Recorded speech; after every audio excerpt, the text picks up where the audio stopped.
Hi, and welcome to the Brisbane Professionals Podcast. This is a podcast brought to you by SMS Law, going through the legal secrets that will benefit you and your clients, as well as having a little bit of fun as we go. This podcast is designed to educate you on, number one, complicated legal terms that we will explain in an easy to understand manner. Two, to understand why you do things from a legal perspective in your business. And three, to help you develop a plan for the future success of your business. Our mission is to help empower small to medium-sized businesses around the world to get access to legal advice so that they can help build their communities and make the world a better place. Did you know that any business owner is on average 7 months away from losing everything? That is the average time that it takes from a successful business to fold when an aspect of their business is not set up correctly.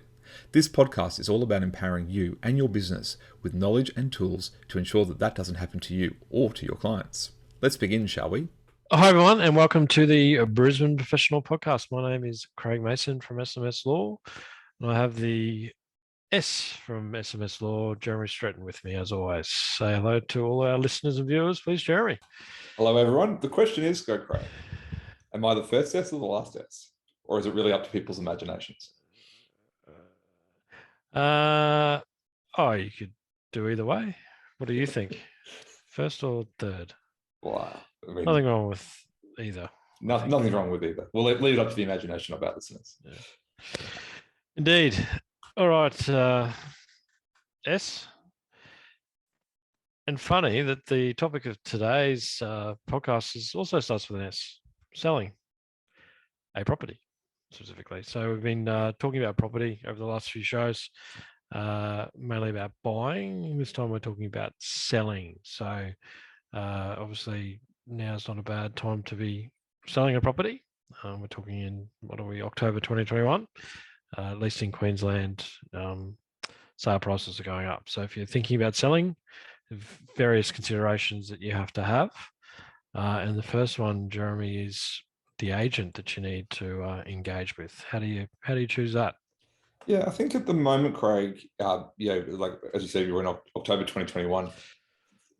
Agents all over the place are making huge sales and doing really, really well. And so, it's really easy just to go and find an agent that sold something in the area that you go, oh, that agent's done, made this big sales, that they can do it for me. But what you've got to remember is the agent is your agent. They become your agent as the seller of the property, and they become your agent to deal with prospective buyers. So you've got to make sure that there's someone that you're comfortable with. You've got to make sure that there's someone that you're comfortable with dealing with and that you're comfortable representing you. We've all encountered, not just agents, all sorts of professionals who come across in a way that may not be the way that we want to represent ourselves. And so you've got to find someone that you're comfortable working with. You've got to find someone who's experienced in selling your type of property and in your area. Real estate is one of those things that it really does pay to have someone who's in your area. And that's mainly because people who are looking to buy, especially at the moment, as Craig said, we're recording this in October 2021. And there's a lot of people from interstate looking to move to Brisbane and looking to move to Queensland. Victorians and New South Welshmen are looking up here. So they're approaching local agents. So if you don't have a local agent, you may not know that they have a list of people who are looking to buy. So it's really about finding someone that you're comfortable with, really finding someone that is local and has a good track record. And if you do those two or three things, you're going to find a good agent for you. But Craig, that's how I look for finding the right agent. What about the red flags that you look out for when appointing an agent? Yeah, and look, this is not bagging out agents. Obviously, they're very important in the sale of a property. So I'm not saying don't get an agent. That's for sure. Definitely do. But the red flags, I mean, it's like with anything that you engage. Look at any testimonials or any other reviews that are out there about them. How they turn up. Their attitude towards the property. Are they just looking for another property? What's the sort of price that they've the price range they're probably giving you? Is it, have they put a lot of thought into it, or is it really just, we'll get you this great price, so you sign up for them? So those sorts of things, just watch what they say, and I'd definitely suggest you talk to more than one. Look at the reviews, and obviously it's a big decision. You need to pick a good one. So I think think they're the red flags. I don't think there was many other things I could think of there, Jeremy, in terms of red flags. I think, do what you said and look for the right one, and hopefully there's no red flags. Yeah, I mean, as you say, the agents generally are very good, and most of them are trustworthy people who have a good reputation and can sell a property. So just keep in mind, as what Craig said, the red flags. But we're certainly not bagging agents. Some of our best clients and our best friends are real estate agents. So I think that's important to note. Absolutely. And so, what sort of systems and processes do you see agents should have in place? Yeah, as I said before, our referrals list, so a group of people who are looking to buy in that area is a must. It just is the case. People are looking to buy in certain areas, and good agents who are approached by buyers will have those lists.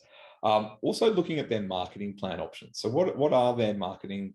What are their marketing options? Do they just stick a sign up and put it up on realestate.com or domain.com and just hope for the best? What letterbox drops are they doing? What other steps are they taking to market the properties within that area? And also, we want to have a look at any guarantees. They're going to guarantee you anything for the sale. Most agents won't do that, but if they're willing to give you some sort of guarantee, that would be good. One thing to note with the marketing plan, I should have said before, was that there's usually a cost anyway, whether you sell the property or not. So just be very, very clear on what those costs would be. And the final thing you should ask for references. So ask for references of people that they've sold properties for. A good agent will have a long list of references of people who are super happy with what they got, and they should have no problem sharing that with you.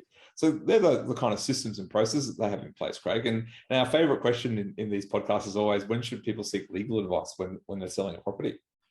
Yeah, and our favorite answer is all the time, I think, is the answer to that. It's really about this. So you do need to appoint an agent formally through a form. I can't think of the number now, but particular form that you need to appoint. That does have some things in there that may require legal advice about the exclusive arrangement, how long the appointment's going to go for, those sorts of things. So if you're concerned about that and haven't dealt with it before, then that's an opportunity to seek some advice about that, because you are appointing someone potentially for 90 days or on an exclusive basis, or it might be to an auction or whatever it might be. So if you're uncertain of the terms of that, then definitely be seeking some legal advice there, or do some research about that at the very least. And then the other time is when there's a contract that's about to be signed. So make sure that it suits your needs from a legal point of view. If there's anything else in the property that might need to be dealt with, any encumbrances or anything like that, then seek advice about that too before you sign the contract, so you know what you need to be doing during that period of time, and that it's all disclosed to the buyer. But yeah, you're working with your agent as well and getting their advice along the way. But yeah, there's a few sort of times when you'd be getting the legal advice basically before you sign something. It's the general rule. Yeah, all right. I think that's it for selling a property. As I said, exciting times to be doing it. Important to get it right. So we think if you follow the sorts of things we've spoken about today, then you put yourself in the best spot to get a good price and a good sale. All right, Jeremy, anything else you want to add before we sign off for today? No, I think that covers everything. Indeed. So thank you for joining us. If you would like to rate and review the podcast, then jump on the particular platform that you're receiving same from and pop a review on there. Like us on Facebook. That's the SMS Law Facebook page. Follow us on Twitter, or search for Jeremy or I or NI or whichever combination on LinkedIn. We'd love connections through that. We do share other information and other important updates throughout the weeks in between podcasts. So jump on, get involved with the community. We'd love to see you there. Until next time, see you later. See you later.